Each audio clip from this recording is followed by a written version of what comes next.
birds in the morning.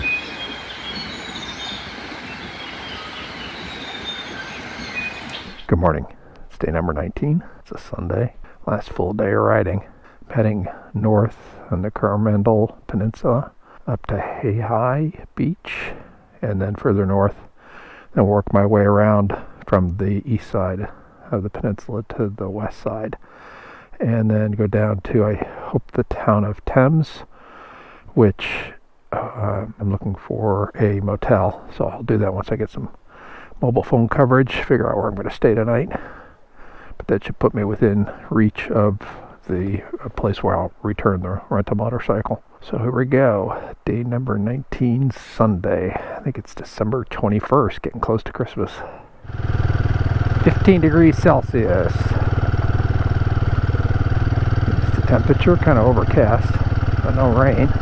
Birds, absolutely beautiful, singing in the morning. They had the most melodious tone, and while it wakes me up sometimes, or at least I think it does, it's pretty nice.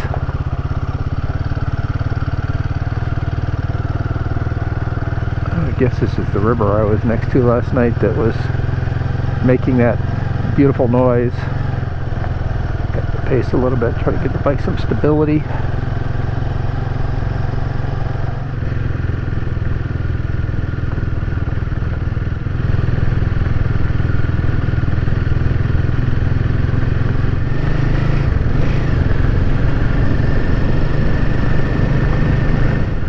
I was listening to an audiobook on New Zealand last night, the history and the culture, and one thing that I found was interesting was that they said that the land mass of New Zealand is 10% more than the land mass of the UK. I wouldn't have guessed that. I would have thought it was smaller.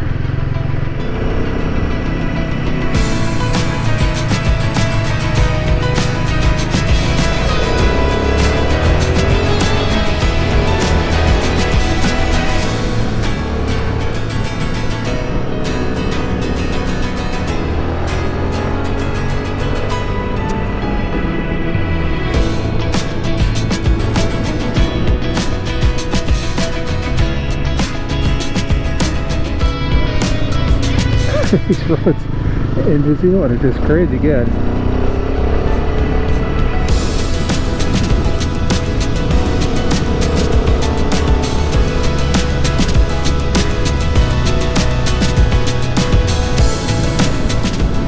It's sprinkling again.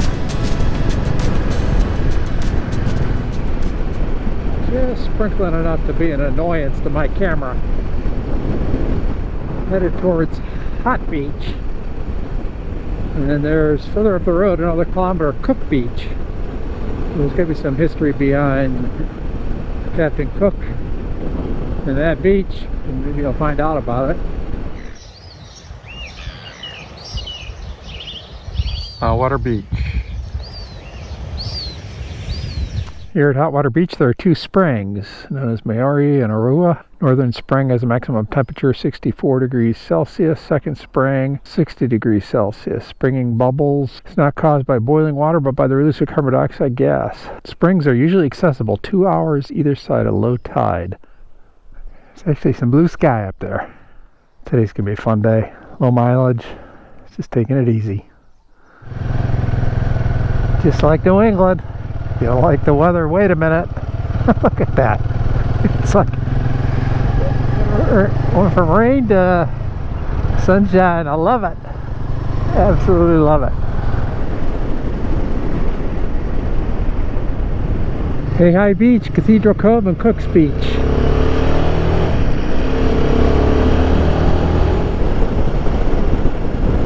Not just sunshine, brilliant sunshine.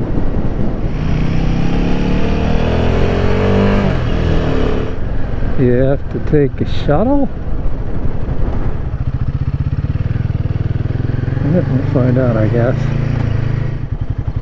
Purchase bus tickets here. Really?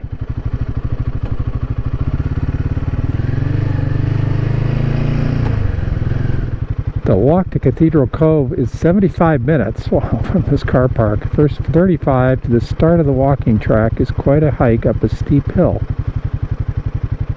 take the park and ride.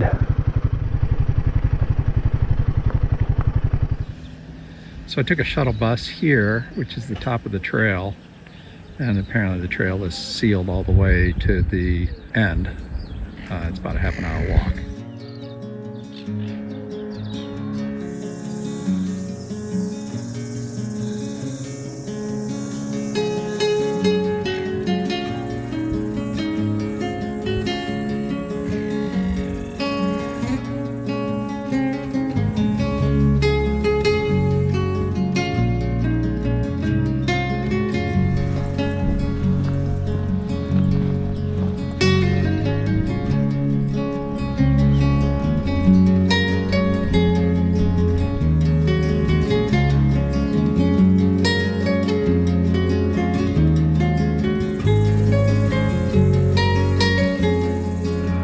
Getting there.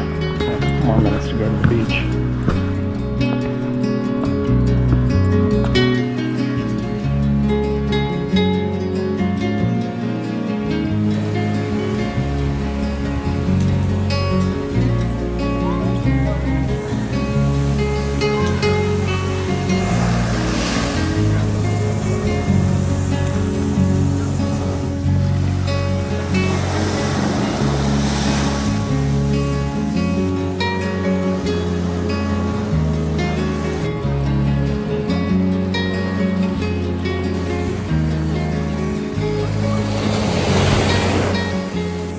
Great last day in New Zealand, Cathedral Cove.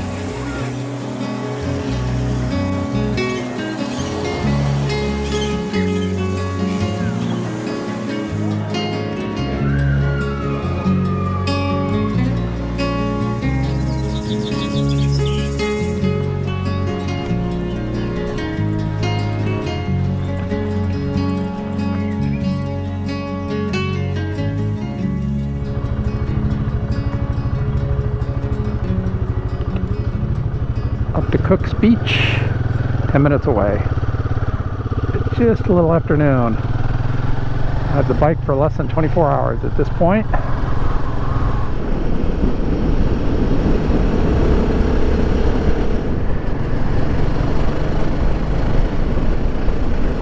So James Cook, November 1769, was on an expedition here to watch the transit of Mercury across the sun, and he indeed landed here.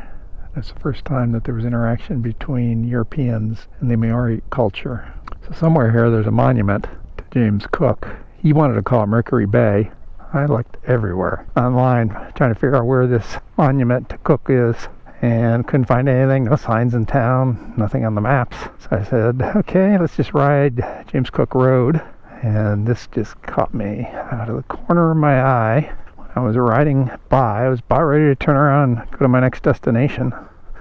And first contact with the sextant, no less. Mercury Bay, near the spot, 10th of November, 1769. James Cook and Charles Green observed the transit of Mercury to determine the longitude of the bay. A little over 256 years ago.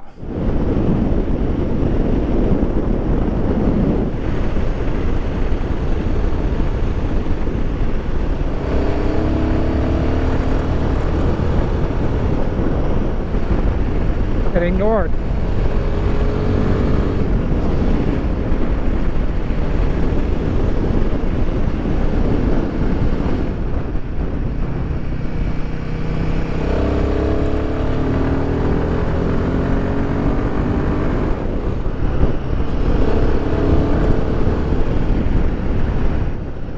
Lots of twists and turns.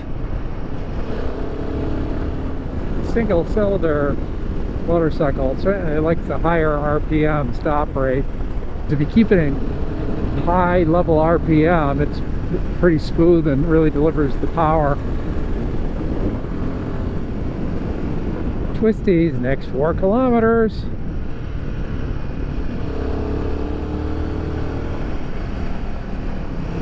I'm in third gear right now and it really likes it. Between 5,000 and 6,000 RPM.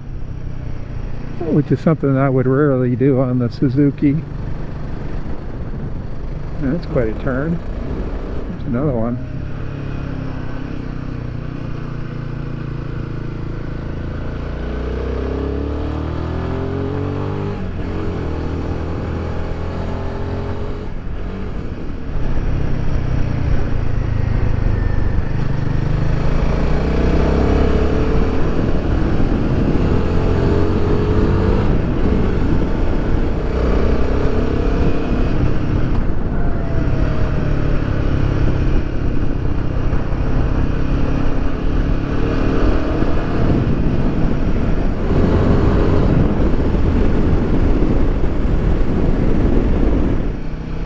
Oh, I'm getting some altitude. Oh.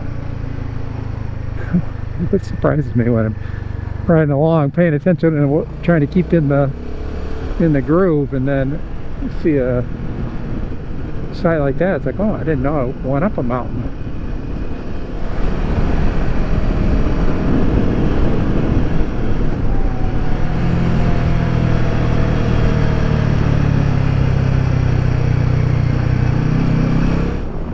This road is called the Pacific Coast Highway. Need to pull off. Oh, here's one. Just what I was asking for. Low tide.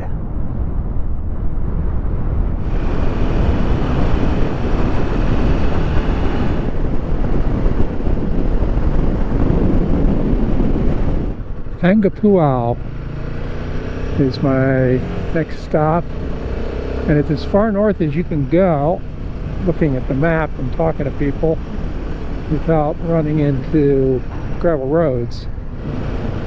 I was talking to the bus driver at Cathedral Cove who rode a motorcycle when he was a little younger, and he said that he did not recommend going north of here because he said this time of year the roads are very washboard.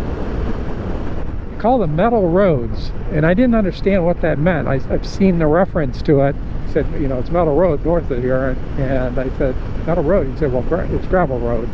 I've only got 5 kilometers left before I start turning south to Thames, where my motel is. It's 2:15, and I think it's about an hour and a half, 45 minutes down to Thames. Love the color of the water.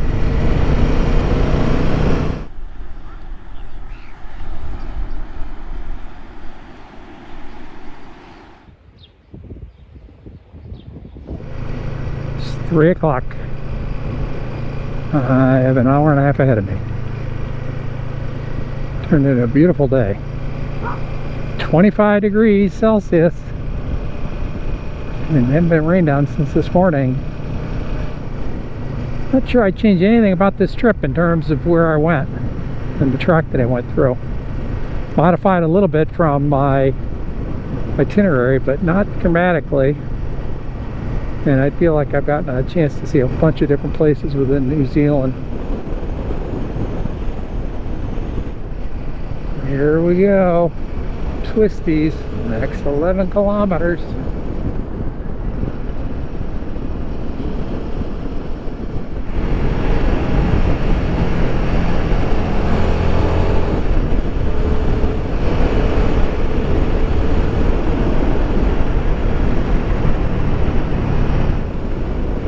Scenic lookout, 3 kilometers ahead. Gaining altitude.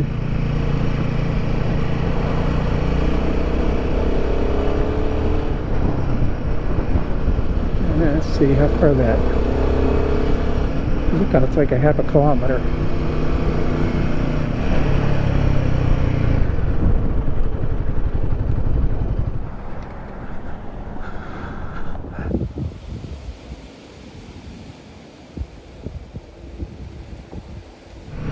Well, what goes up must come down.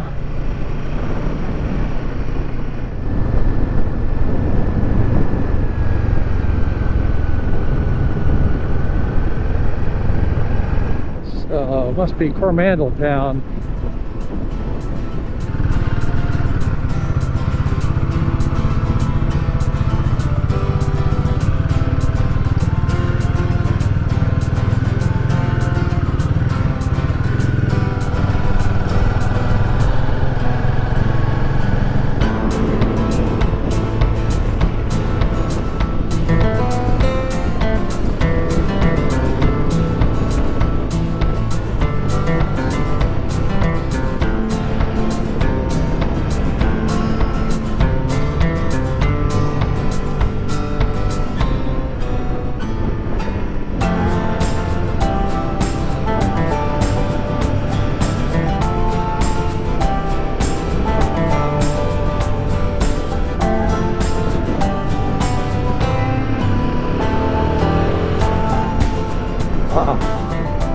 pretty impressive. This is kind of what I expected this peninsula to look like on both sides. It's a great ride. Twisties, next 11 kilometers. I just got out of them.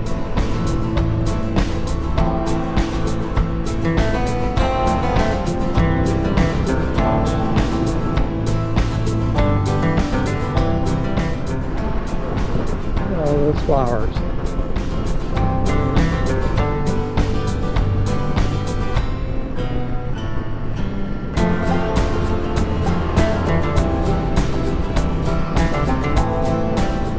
What is a great ride. I am so glad I came up this way. I can't point to a single day, absent the weather, where it hasn't been a great ride. Day number 19. 18 and a half days of riding. And it's just been phenomenal. I've never been anywhere in Canada or the United States where this is almost like a daily serving. It's like getting a dessert every day. Turns into sweepers. Look at the sharp curves. Look at the sweepers, higher speed sweepers. Hopefully they have a good place to eat. I suppose I could take a sandwich back to my room.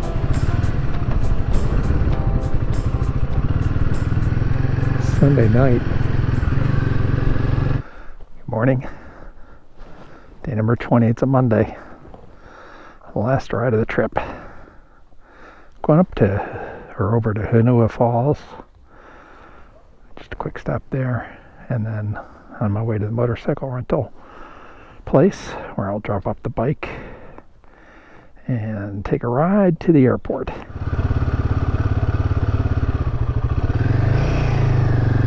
Bike says it's 19 degrees.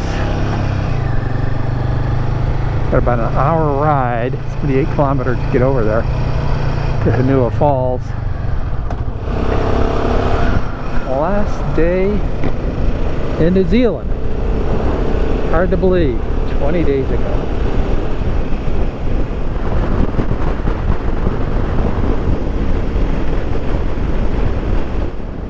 Always like this, the last day of the trip. Perfect weather, blue skies, beckoning me to ride more.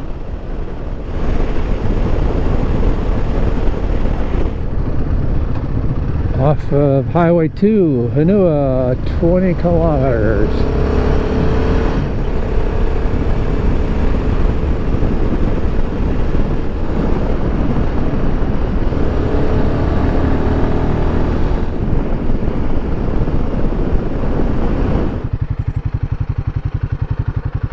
He's going to stop him?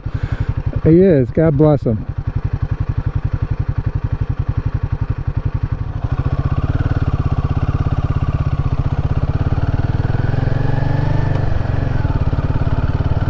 Thank you.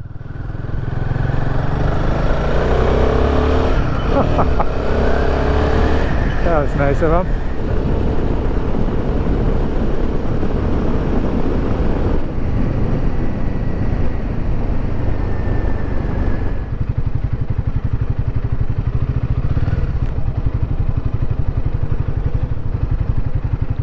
Hunua Falls, Hunua Ranges Regional Park.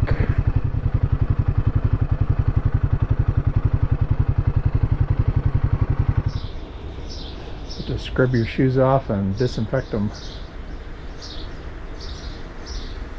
Not sure exactly why.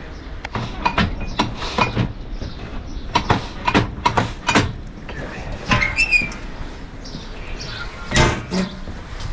Here we go.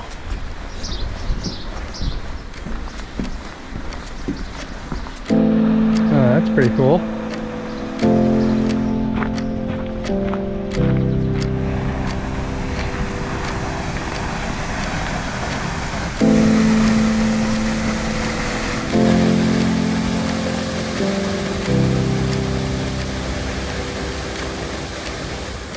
So this brings to an end 19 days in New Zealand. It's actually my 20th day, but it's only a half a day. So it's been a great trip. Beautiful scenes like this, it's just spectacular. I can only tell you that if you've never been to New Zealand and you get the opportunity, jump at it, whether it's motorcycle, riding a car, motorhome. It's a great place to visit. People are friendly. The sights are just unbelievable. So I've got about a half an hour ride back to the Auckland Motorbike Hire. Turn my bike in, pack my bags up, go to the airport, and wait for my 15-hour flight. That's the only disadvantage of New Zealand. It's a long way home back to the United States. But it was definitely worth the trip.